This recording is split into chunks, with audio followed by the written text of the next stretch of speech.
নড়াইল সদর উপজেলায় তেল না পেয়ে বাগবিতণ্ডার পর ফিলিং স্টেশন ম্যানেজার নাহিদ সর্দারকে ট্রাক চাপা দিয়ে হত্যার অভিযোগ উঠেছে। শনিবার রাতে উপজেলার কালনা যশোর মহাসড়কের তুলারামপুর রেল সেতুর নিচে এ ঘটনা ঘটে। এই ঘটনায় নাহিদের বন্ধু জিয়াদুল মোল্লা গুরুতর আহত হয়েছেন।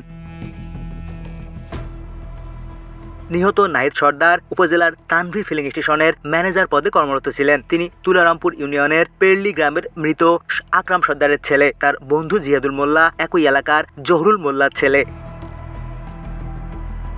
প্রত্যক্ষদর্শীরা জানান, শনিবার রাতে সুজাত নামের এক ট্রাক চালক তেল নিতে সদরের তানভীর ফিলিং স্টেশনে আসেন। এ সময় তেল নেয়াকে কেন্দ্র করে ফিলিং স্টেশনের ম্যানেজার নাহিদের সঙ্গে ওই ট্রাক চালকের কথা কাটাকাটি হয়। এ সময় ট্রাক চালক প্রকাশ্যে ম্যানেজারকে চাপা দিয়ে হত্যার হুমকি দেন। এরপর রাত 2টা 10 মিনিটের দিকে নাহিদ তার বন্ধুকে নিয়ে বাড়ির উদ্দেশ্যে রওনা দেয়। পথিমধ্যে ওই ট্রাকটি তাদের চাপা দেয়। এতে ঘটনাস্থলেই নিহত হন নাহিদ।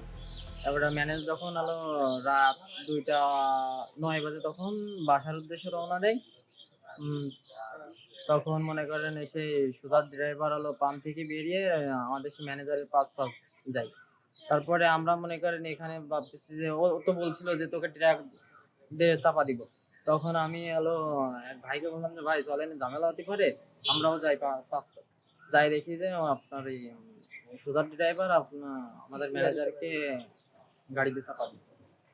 আমাদের পাম্পের থেকে বেরোনোর সাথে সাথে সুজাত ও যে ট্রাক চালায় ওই ট্রাকটা নিয়ে দ্রুত গতিতে যে পিছন থেকে সজোরে ধাক্কা দিয়ে জায়গায় আমাদের ম্যানেজারের স্পটেই মারে মৃত্যু নিশ্চিত করে ও গাড়ি নিয়ে পালায় চলে যায়। কেন আমাকে ম্যানেজারের সে তার কোনো দোষ নেই, এর বিচার না দিলে আমরা যে জায়গায় চাকরি বাকরি করার কোনো লাইন নেই। আমাকে প্রশ্ন হলো এ সুষ্ঠু বিচার চাই।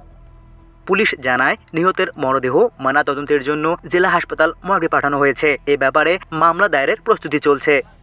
আমরা সংবাদ পাওয়ার সাথে সাথেই ঘটনাস্থলে আমরা যাই। আমরা টিম সহ গিয়ে দেখি যে নাহিদ নামক একজন পাম্পের কর্মচারী, তিনি মৃত অবস্থায় রাস্তার উপর পড়ে আছে। আরেকজন নাম জিয়াদ মোল্লা, তাকে অসুস্থ অবস্থায় চিকিৎসার জন্য প্রেরণ করা হয়েছে। তাদের দাবি যে পাম্পে তেল না পেয়ে এই ট্রাক চালক ক্ষুব্ধ হয়ে তাদেরকে চাপা দিয়েছে। তো বিষয়টা আমরা তদন্ত করে দেখছি এবং এই ট্রাক চালক এবং ট্রাক আটক করার জন্য আমরা চেষ্টা অব্যাহত আছে।